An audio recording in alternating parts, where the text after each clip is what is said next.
নমস্কার, সকলকে আমার প্রণাম জানিয়ে আজকের যে কবিতাটি পাঠ করব, কবিতার নাম দিদিমণি।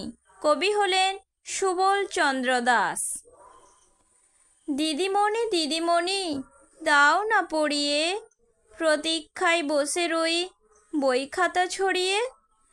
ঐক্য বাক্য মাণিক্য চাণক্যের বুদ্ধ, আধুনিক ভারতের গণতন্ত্রের যুদ্ধ। মেলে না তারে কোনো কিছু, বেলা যায় গড়িয়ে। ইচ্ছে করে দিদিমণি গলা ধরি জড়িয়ে। আমারে কচি কচি হাত দুটি, চোখ মুখ কান, চুপচাপ বসে থাকা ক্ষুদ্র বিদ্যাদান। চলে যাব, রয়ে যাবে কত স্মৃতি তার, ফিরে আসি সেই শক্তি নাই থাকে আর।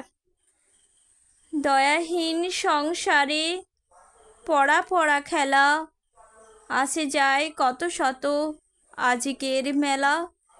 সন্তান যেন হারায় জননী তার, ধমকের ঘন ঘোরে উচ্চারণ বারবার। অ আ হস্যই দীর্ঘই হস্যৌ দীর্ঘ।